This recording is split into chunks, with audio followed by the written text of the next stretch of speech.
Hello and welcome to my channel as MillyTube. So today I am so pleased to take you to the white city, to the city of dichotomies, the locomotive of the country. So in this video I will take you to Casablanca to dust off something of its glorious history. Casablanca is the lung of Moroccan economy. It is the city where Art Deco, Modern Deco, and Moroccan Andalusian styles are found together in a great harmony. Art Deco is the style which appeared from 1920 to 1939. It is characterized by a mixture of geometric and artistic forms. Art Deco, or actually Art Modern, is characterized by forms and lines which are simplified without any decoration.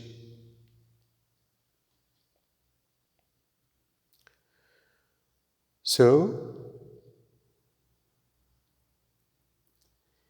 actually, even if you are an inhabitant of this town, you can find every day a different facade in a different corner. The more the city attracts you, the more you love it. The story of Casablanca is so much like its history. Both are great and full of mysteries. You can find their likeness only in the city itself.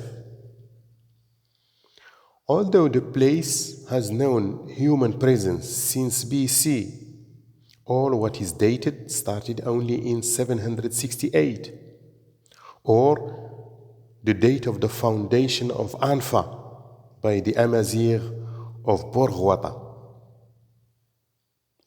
Kingdom. This kingdom, which stretched its power between Tensift River in the south and Boregreg River in the north. In the 16th century, the Portuguese navigators named it Casablanca after the White House, which helped them find the location. During the reign of the Marinids, Anfa remained a small city, open to the maritime trade, especially with the Portuguese and the Spaniards. Then its inhabitants started practicing piracy against the Portuguese ships.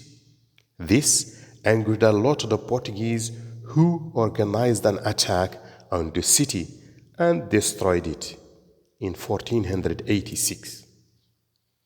In 1514, the Portuguese built a fortress, but actually were obliged to quit it after the completion of the town was in Mazagao because of the excessive attacks of the Saadians. So here we are in the heart of Casablanca, in the city center.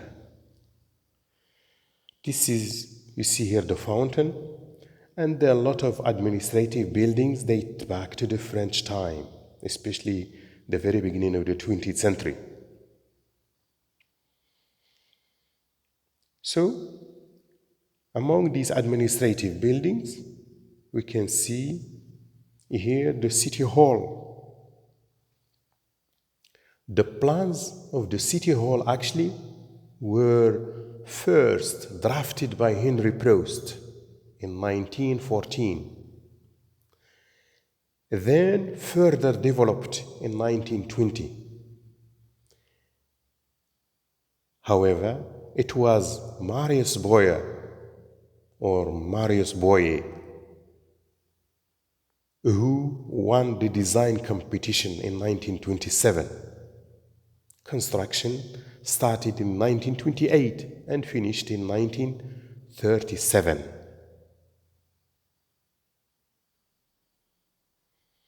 Yes, you see more buildings, and among these buildings as well, we can see a modern building there on the right side, the white building.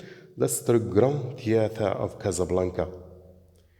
It's a new building, but actually it's built on the same spot on which existed a theatre, which also dates back to the beginning of the 20th century. See all these buildings, they date back to the beginning of the 20th century, especially the beginning of the French protectorate in Morocco. And here on the white, especially the white building behind the trees, the palm trees, that's the Central Post Office, or as the French called it, PTT, le Petit Travail Tranquille. Yes, they called it for fun. The French people call it for fun, le Petit Travail Tranquille, or the little quiet work. The post office was constructed from 1918 to 1920. It was designed by Adrien Laforgue as an architect. So here we are always in the center of Casablanca, or in Mohammed V Square. Mohammed V, who was the king under the reign of whom Morocco won its independence in 1956. This is the courthouse. The courthouse is also one of the administrative buildings located near the main square, Mohammed V Square. It was built in 1925 and is a good example of modern French Arab architecture. So, if you come back to before that, here are some remains of what was called then the Portuguese jail or Portuguese prison. It was the only building which existed outside of this town or the city inside walls or the old town. So the Portuguese jail or prison, which is located near one of the most famous gardens in the city, Arab League Garden. So the Portuguese, they had a fortress here, which was built in 1514, like the other fortresses built by the Portuguese all along the African coast, because that would be the road for spices and silk, the road via the Cape of Good Hope, or the road to India.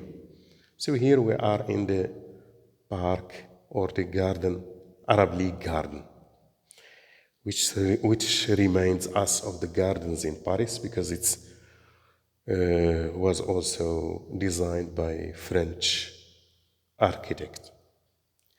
If we go back to history, we can say that Anfa seems to have ceased to exist without leaving any other trace than the tomb of Sidi Allah al-Qayrawani, which bears a witness of a bright civilization. And in 1755, the city was destroyed by Lisbon earthquake. In 1770, Sidi Muhammad bin Abdullah rebuilt the town and named it الدار البيضاء, in memory of the White House, which was thought to be the first building in the area. After that, he encouraged businessmen to come to the town.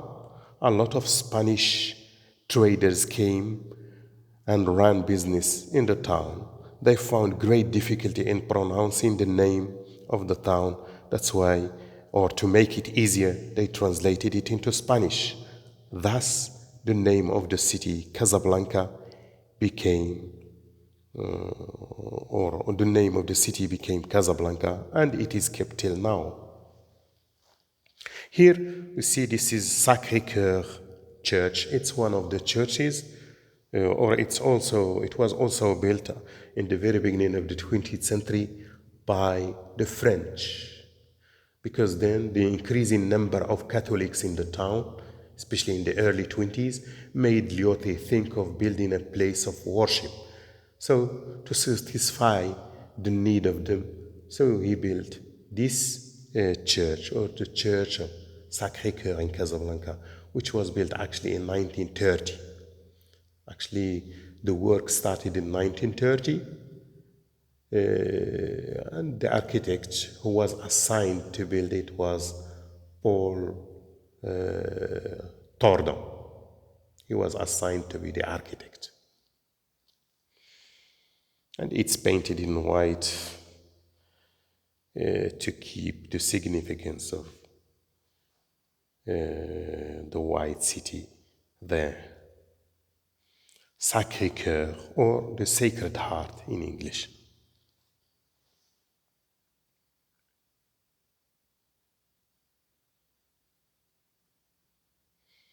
It's a very beautiful building. It's also one of the photo stops that the tourists who visit the city don't hesitate in stopping there to take pictures of this beautiful monument.